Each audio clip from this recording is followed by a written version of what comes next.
Hello and welcome to EWTN's series of Advent Reflections. My name is Father Mark Byrne and I'm a priest of the Society of Our Lady of the Holy Trinity. And I'm talking to you today from a little town called Ballykelly on the north coastline of Ireland.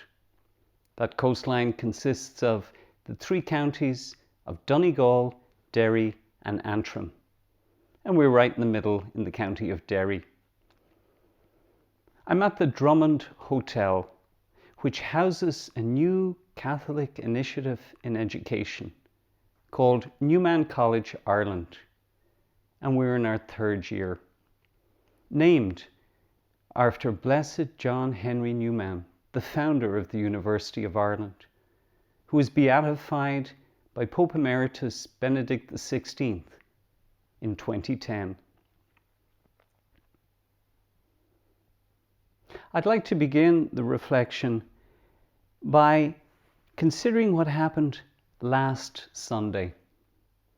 We finished the liturgical year and we were left gazing into the future, waiting for the second coming of Christ.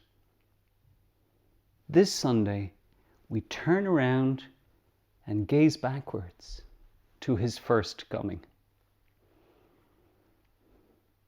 The village of Ballykelly is at the mouth of the Foyle River, one of the fastest flowing rivers in Europe. And that tremendous body of water flows out into the great Atlantic Ocean. It reminds me of the flow of grace in this season.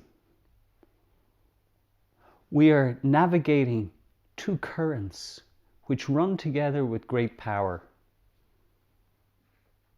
The first coming of Christ in Bethlehem and his second coming at the end of time.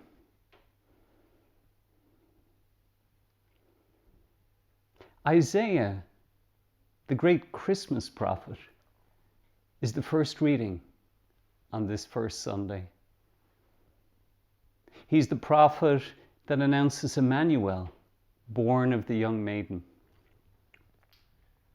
And in this Sunday's reading, he tells us about the nations of the world gathering in the temple of the holy city of Jerusalem. He made that prophecy at a time when Jerusalem was under great threat of war, about 700 years before Christ was born.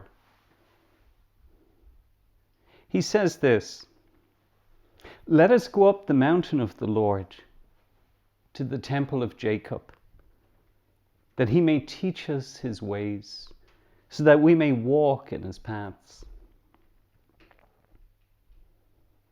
To be taught by God is a prophecy fulfilled in the mission of the Church, a mission to teach all the nations about the kingdom of God and take them in, to make them the family of God.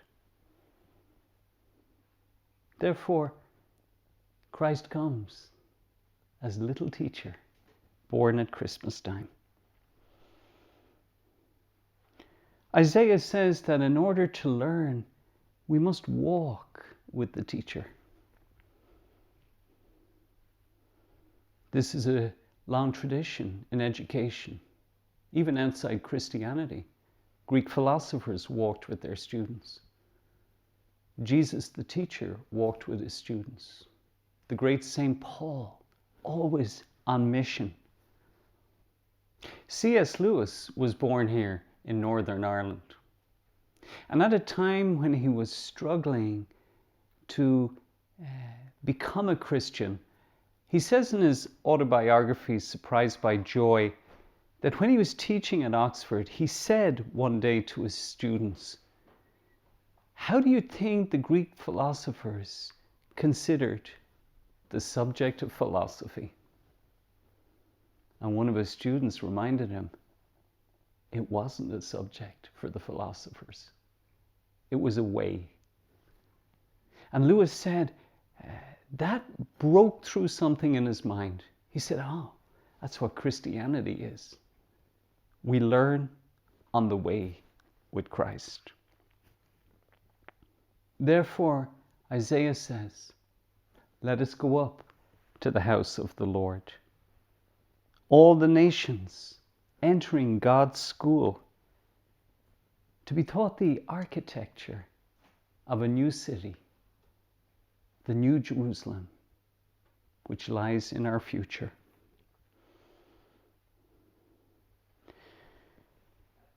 All that we need to be taught by God could theoretically have been given just by Him sending us the Bible already written.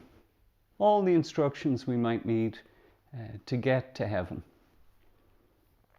He could have communicated the mysteries of the kingdom just through some type of spiritual Wi-Fi. But He didn't. He came here in flesh as teacher. John Henry Newman had it as his motto, as cardinal, cor ad cor loquitur. Heart speaks to heart. Christian education is not something that can be replaced by person.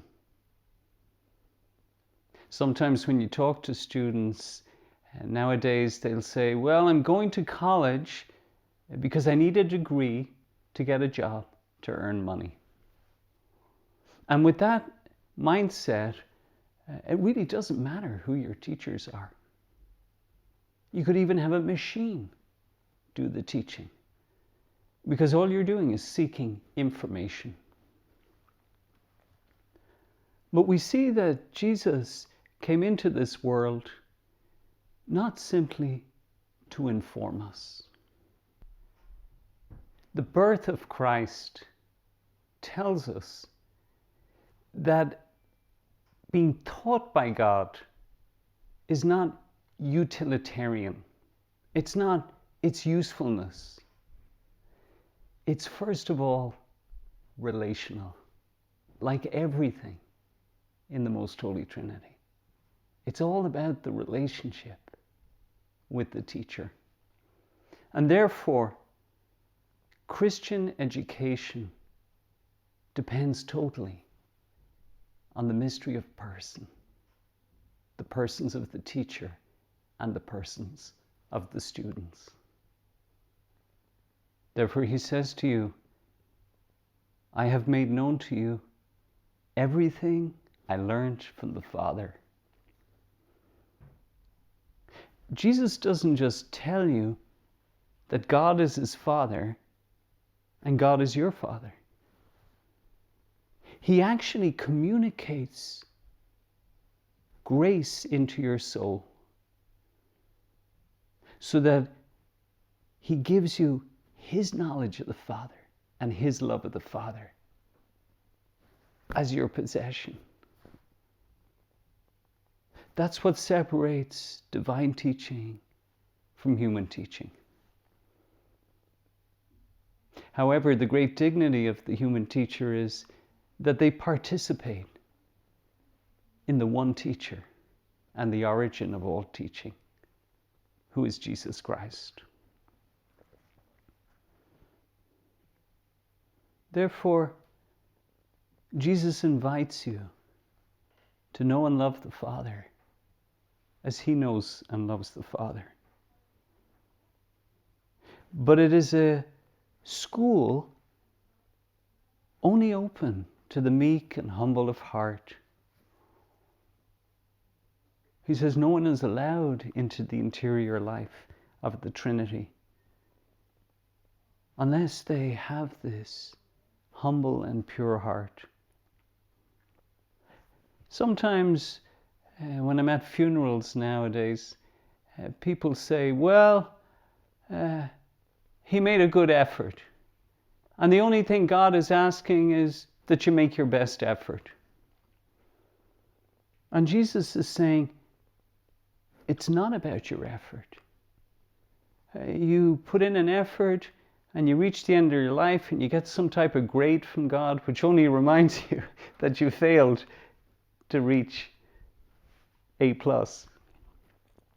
No, what Jesus does is he gives you his very poverty to be your poverty. And therefore, that's the Christmas gift we are coming to receive.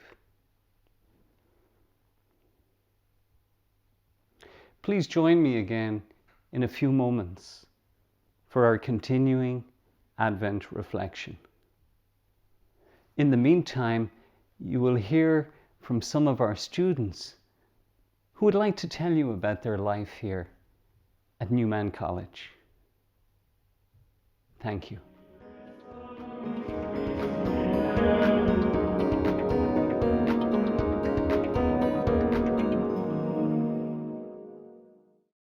My name is Enya O'Callaghan and I'm from Northwest Ireland, from Donegal. I'm currently in my second year of Newman College, Ireland. I first heard about Newman College when my sister was applying for it, and I realised it's something that I really desired. The first moment I walked into Newman, I realised this is part of God's plan for me in my life. It's amazing to be able to study in a Catholic environment where not only are you learning intellectually, but you're also developing your Catholic faith. It's been such a treasure also to study with other young Catholics who are so passionate about their faith, and it really helps you to be able to grow yourself. I really enjoyed my time here so far. I want to be able to go out and to do Parith Youth Ministry, and I really feel that Newman's been able to equip me to be able to do this kind of work, to help to bring other young Irish Catholics into their faith, and so they can also learn about their faith and get passionate about it, so that Ireland can go out and spread the faith to the rest of the world. The Eighth Amendment is a clause in the Irish Constitution that recognises the equal right to life of the mother and the child. Unfortunately, this clause is under threat from different political organisations, from outside powers that want to force their agenda upon us. I'm from Scotland, and in Scotland and mainland Britain, abortion is virtually on demand. For example, over 90% of Down syndrome children are aborted. It's just utter discrimination. It just leads to a dark culture, and we don't want Ireland to follow mainland Britain into this dark culture. We need Ireland to be a light to Europe, to encourage life, to encourage equality. Us at Newman College Ireland, we're praying that Ireland will defend the Eighth Amendment, and we just ask that you would also pray for Ireland, that we can defend the Eighth Amendment and be a real light to Europe and a light to the world.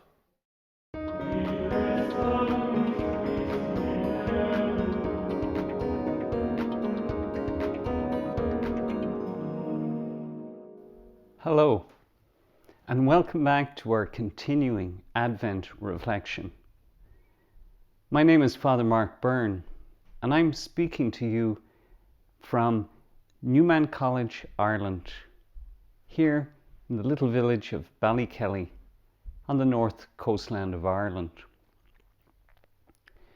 Before the break, I was reflecting on the gift of Jesus coming to us as teacher, since our mission here in Newman College is teaching and learning.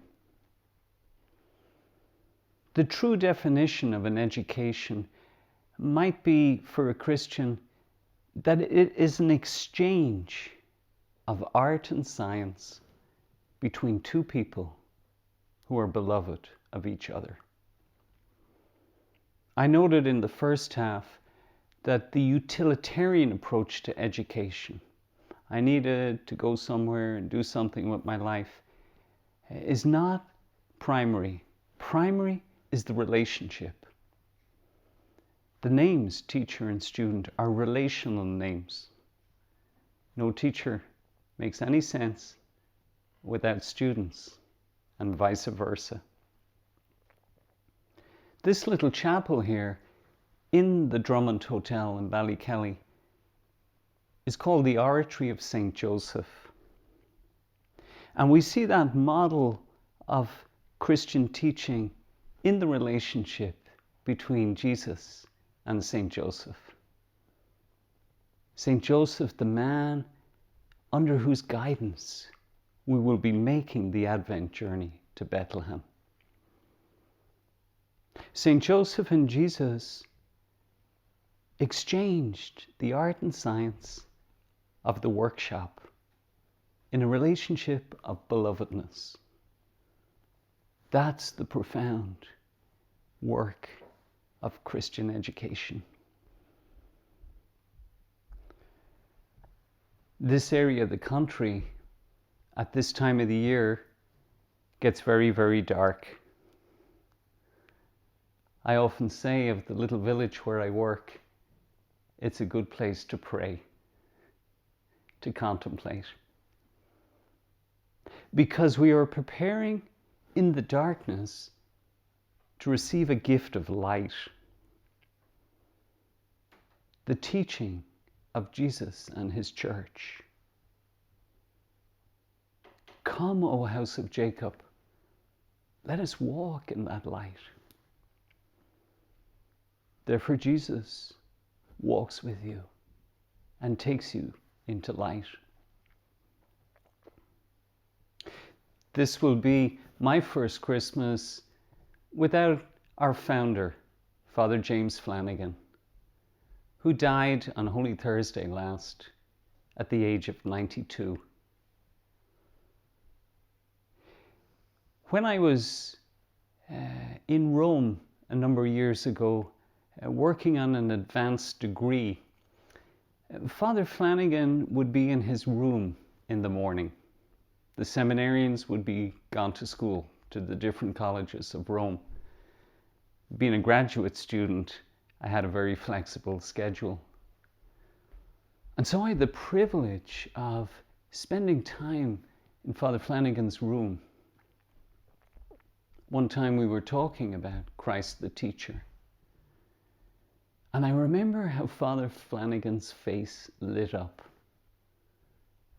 It was the light of childhood. He said to me, "Life is very wondrous when Jesus is your teacher. He's always teaching me new things. School is not what your IQ is, what grades you're earning. It's not even about age. It's about receiving light from above so we know and love things as God knows and loves them.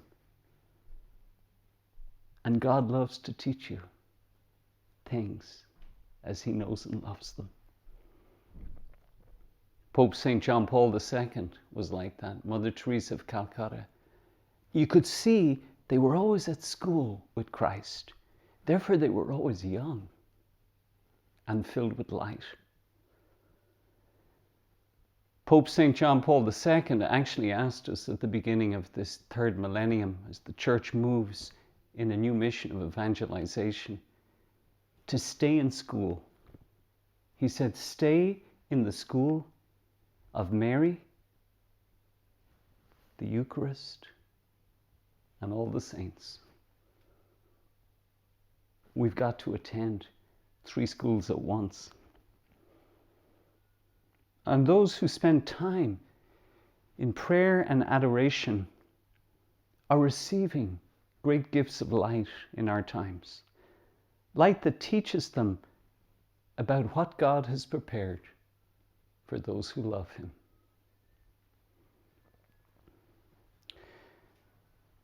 This season of Advent is an interior time.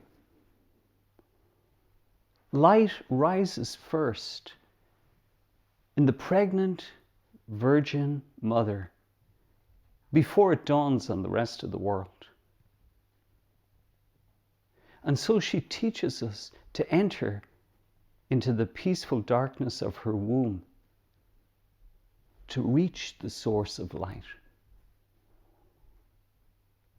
Light from light. It will be daylight soon. Therefore, be careful. Watch. One of the great temptations of Advent is dissipation, is straying outside of ourselves at a time when all the graces given from God are interior graces. Christmas begins at midnight on the 24th. Therefore, if we enter into the secular time and leave liturgical time, we risk losing those interior graces. The world is busy as usual. Our Lady calls us on the back roads where no one pays attention, the little road to Bethlehem, to the silence of her own Immaculate Heart. The alternative to the teaching of Christ in His church is an unteachable people, which is a sign of our times. Where either out of pride or fear, I make myself my own teacher.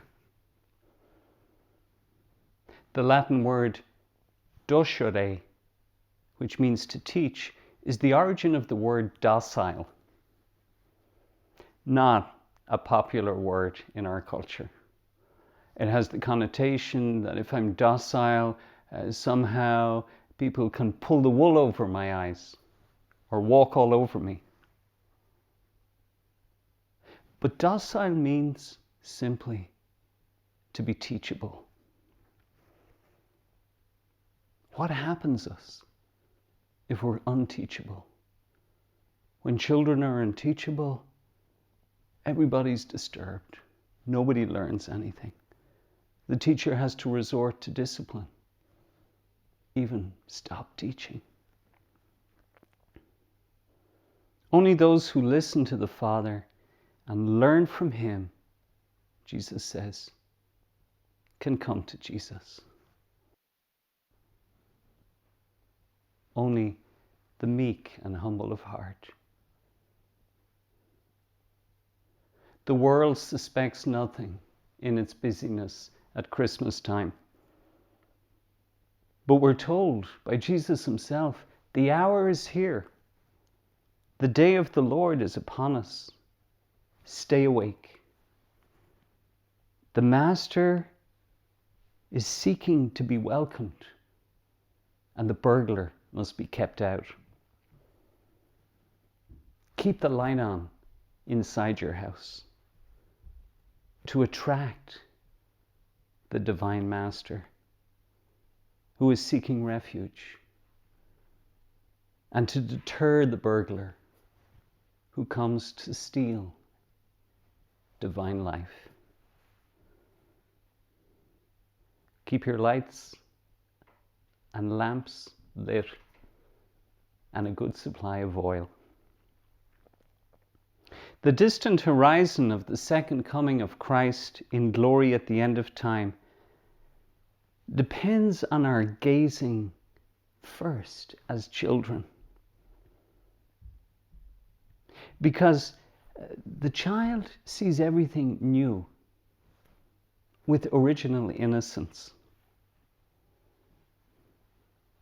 One of our great singers and songwriters, also a local man from Belfast, Van Morrison, has a song called Sense of Wonder. And in that song, he repeats, "Didn't I come to give you a sense of wonder?" The child has a sense of wonder because everything looks new. This is the gift of the little ones, the pure in heart. And only they can build with God the new and eternal Jerusalem, where God will dwell with us and we with God. Only the little ones can see the distant horizon and the city coming down from heaven, coming towards them. That is why we not only look forward to the second coming of Christ, but we look back to the restoration of original innocence in the child Jesus, in the straw of Bethlehem. because with those new eyes, we can look forward at the same time. Man is a creature who looks forward to things. If he doesn't look forward, he gets stuck. He shuts down in himself. It's this looking forward that keeps us awake at night in wondrous vigil. It's this looking forward that gets us out of bed in the morning and moves us forward in the mission of the church. We need our eyes purified by the child Jesus to see these realities. God has prepared a city for us. I first cross the threshold of that city when I come to the manger, to the school of Bethlehem. I'm looking forward to Christmas. I'm asking Mary and Joseph to take me with them as they begin the journey to Bethlehem, so as I can see ahead. The light is coming, and the darkness cannot grasp it, cannot comprehend it. The light of that wisdom is only taught in the school of the little ones. Thank you for joining me today. Please join us next time when Father Cathal Devaney will be speaking on the second Sunday of Advent. That'll be the dramatic appearance of St. John the Baptist. What can you do meantime? Well, I tell my students every day of the year, but especially in seasons like this, they have 3 things to do when they go to bed at night: pajamas, toothbrush, and the readings. You don't have to study them. Just let them marinate in your heart, as Our Lady did, so that when Christmas comes, He may be born in you. First of all, receive the Word in your heart, and then He will become incarnate again. This is why God gave us Christmas. If you're ever in this part of the country, we would be delighted to see you and have you visit us at Newman College, Ireland. If you want further information on Newman College, you can look it up online. The address is at the bottom of the screen. And if you do come here, maybe we could walk the coastline and be taught by God and recover a sense of wonder.